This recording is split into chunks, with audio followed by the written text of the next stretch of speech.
कौन बनते हैं और ये पितृलोक कहाँ है और पितृ कब तक पितृलोक में रहते हैं, कब उनका वहां से गति होती है। तो आपको थोड़ा जानकारी देता हूं। जब कोई जीव शरीर छोड़ता है तो शरीर छोड़ते ही यमदूत उसको संयमनीपुरी ले जाते हैं, जहां यमराज रहता है जिस नगरी में, वहां पर उनकी हाजिरी लग जाती है।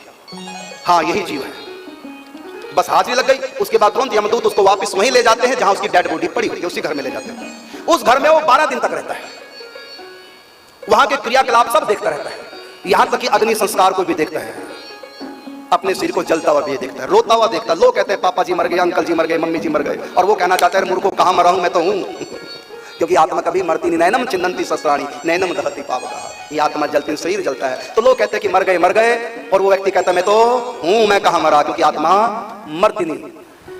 तो उस समय हर रोज पिंडदान प्रेत क्रिया की जाती है। तो 12 दिनों में एक शरीर अंगूठे के समान तैयार हो जाता है, उसको प्रेत शरीर बोलते हैं। वो आत्मा उस शरीर में डाली जाती है। जब घर का शुद्धिकरण होता है, ब्राह्मण भोजन होता है, उस दिन वो यात्रा करती है, उस घर से निकलती है, यमदूत ले जाते हैं।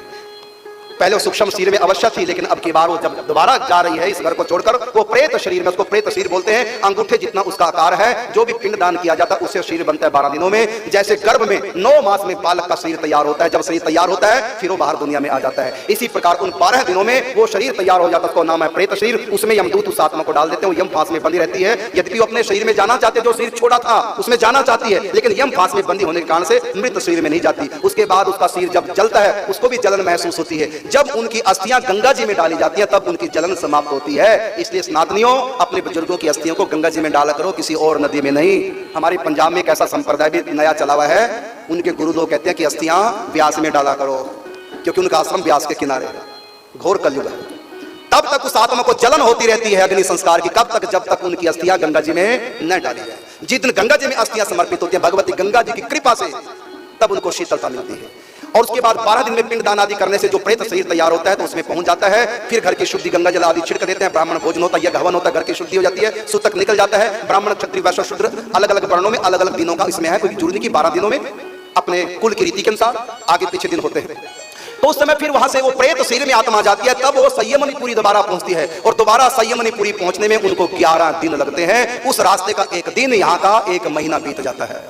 कालमान अलग अलग है। वहां वो 11 दिन में अब की बार पहुंचेगी और यहाँ पर 11 महीने बीत जाते हैं। तो हम लोग हर महीने में उनकी मृत्यु के दिन ब्राह्मण भोजन जो कराते हैं, हम कराते हैं 1 महीने में 1 बार, उनको मिलता है हर रोज। क्यों? क्योंकि वहां का 1 दिन, यहाँ का 1 महीना बराबर। तो जब यहाँ 11 महीने पूरे हो जाते हैं, इधर उनके 11 दिन पूरे हो जाते हैं, तो वो संयमनीपुरी पहुंच जाते हैं। फिर वहां पर उनके कर्मों का दास्तान पूरी सुनाई जाती है और वहां पर दिखाया जाता है कि तुमने क्या क्या कर्म किए, अच्छे और बुरे, और कर्मों के अनुसार फिर उनको स्वर्ग भेजना या नरक, वो तैयार। फिर जिस दिन उनका समाचार मिलता कि इतने साल के लिए इसको नरक में डाल दो, उसी समय वो अपने घर से को भूल जाता है। तब तक उसको जो खाना पीना खुराक मिलता है, जिस घर को छोड़ के गया उसी घर की खुराक उसको वहां प्राप्त होती है। यहाँ महीने में 1 बार ब्राह्मण भोजन गौ माता को आदि सेवा करते हैं, वहां उनका रोज मिलता है। इसलिए हम लोग जब बरसी करते हैं, पूरे 12 महीने में बरसी नहीं, जबकि बरसी का मतलब तो वर्ष से होता है, साल से। लेकिन कभी भी आपने देखा होगा सनातन धर्म में जब बरसी करते हैं पूरे साल पे नहीं करते, 11 महीने पे करते हैं। क्यों? क्योंकि 11 दिन में व्यक्ति वहां पहुंचता है। तो रास्ते में भी अनेक संकट आते हैं उसके पास। यदि वृक्ष कभी नहीं लगवाया, वृक्ष को कटवाया लेकिन वृक्ष नहीं लगाया, तो रास्ते में उसको धूप मिलती है और छाया नहीं प्राप्त होती, क्योंकि वृक्ष का कभी दान नहीं किया, वृक्ष लगाया नहीं है। इसलिए सबको अवश्य वृक्ष लगवाना चाहिए जीवन में।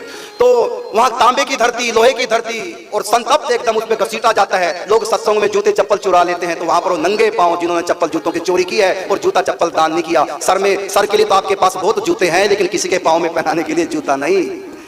तो जिन्होंने कभी जूतों का दान नहीं किया तो उनको जूते नहीं, नंगे पांव, और तांबे की लोहे की धरती एकदम तपती हुई जाते हैं, परेशान हो जाते हैं। रास्ते में बैतरणी नदी आती है, इसलिए प्रत्येक स्नातनी को गौ माता की सेवा और गौ दान करना चाहिए। फिर वो गौ माता की कृपा से वो बैतरणी नदी पार होते हैं। तब वो 11 दिन की कठिन यात्रा करके संयमनी पहुंचता है। फिर वहां पर उसको नरक की सजा सुनाई जाती है। फिर उसका इस घर से कोई संबंध नहीं रहता। इसलिए हम लोग 11 महीने में बरसी करते हैं, साल में नहीं।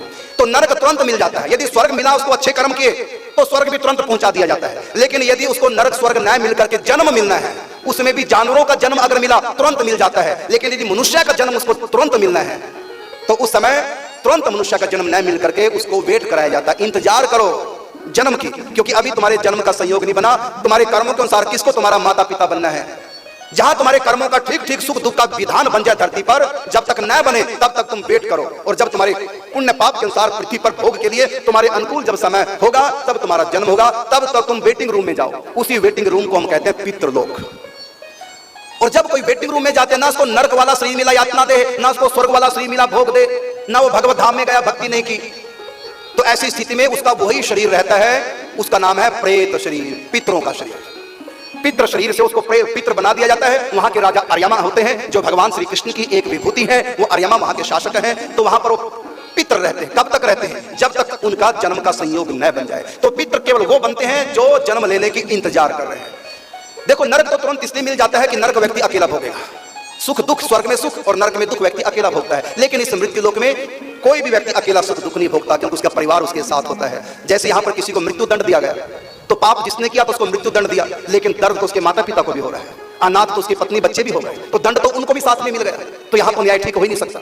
तो इस संसार में कभी भी सुख दुख व्यक्ति अकेला नहीं भोगता, उसका परिवार, उसके साथी उसमें सम्मिलित होते हैं। इसलिए यहाँ पर एकदम जन्म इसलिए नहीं होता क्योंकि कई लोगों के सुख दुख का संबंध परस्पर हुआ करता है। जब तक ऐसा संयोग धरती पे न बने तब तक वो पितरलोक में रहता है। और पितरलोक का एक साल और यहाँ का पितरलोक का एक दिन, यहाँ का एक साल बराबर होता है। हम साल बाद पिंडदान करते हैं, श्राद्ध करते हैं, वहां उनका रोज मिलता है, क्योंकि वहां का एक दिन यहाँ का एक साल बराबर हुआ करता है। तो कई लोग कहते हैं श्राद्धों में हम पितरों को भोजन कराते हैं, तो क्या वो साल भर भूखे रहते हैं?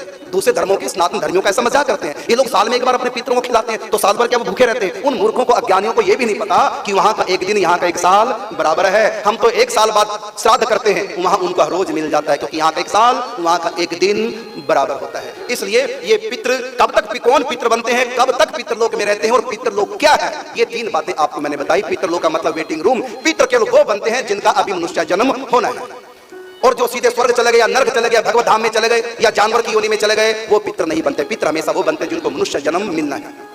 और वो पितृलोक का संबंध उस घर से होता है जिस घर को छोड़ करके वो गए, देह त्याग करके गए। तो मान ले हमारे पितृ वहां 10 दिन रहे पितृलोक में, पितृलोक के 10 दिन और यहाँ के कितने साल बीत गए?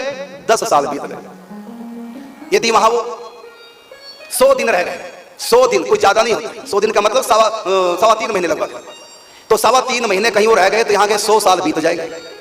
वो थोड़े ही दिन रहते हैं पितृलोक, लेकिन यहाँ पर सालों बीत जाते हैं, क्योंकि यहाँ का वहाँ का कालमान अलग अलग है। तो हमको नहीं पता कि हमारे पितरों का कहीं जन्म हुआ है या नहीं हुआ है, इसलिए श्राद्ध करते रहना चाहिए। और जन्म भी यदि उनका हो गया, हमारे पितरों का जन्म हो गया और तुमने पितृ मान करके उनके लिए श्राद्ध किया, तब भी ऐसा नहीं मानना तब भी उनको मिल जाएगा। कैसे मिलेगा? आपने कई बार देखा होगा, कई बार आपका मूड बड़ा अच्छा होता है, बिना ही बात के अंदर से खुशी सी होती है। इसका मतलब पिछले जन्म में जो हमने शरीर छोड़ा, हमारे संतान परंपरा में किसी ने हमारे लिए कुछ वहां पर अच्छा किया है, उसकी खुशी यहाँ हमको प्राप्त हो रही है। और कई बार अचानक लाभ हो जाता है, बिना ही बात के लाभ, सोचा भी नहीं था। इसका मतलब जिस घर को पूर्व जन्म में हमने छोड़ा था, वहां हमारी संतति ने, हमारी वंश परंपरा में किसी ने हमारे नाम से कोई धन का दान किया होगा, इसलिए हमको इस जन्म में अचानक लाभ हो गया। वो मिलता है, चाहे हमारे पितृ जन्म भी ले लें कहीं, तब भी हमको श्राद्ध करते रहना चाहिए। जिनको अपने पितरों के बारे में जानकारी नहीं कि उनका कौन सा दिन है, किस दिन श्राद्ध करें, एक प्रश्न आया था, उसका उत्तर है कि जिस दिन हमको नहीं पता कि हमारे पितरों का कौन सा दिन है, किस दिन हम श्राद्ध करें, ऐसे लोगों को अमावस के दिन श्राद्ध करना चाहिए। उसको बोलते हैं भूले बिसरे पितृ अमावस के दिन। तो पितरों के नाम से आप भागवत जी का मूल पाठ करा रहे हैं, तो पितरों के नाम से यहाँ पर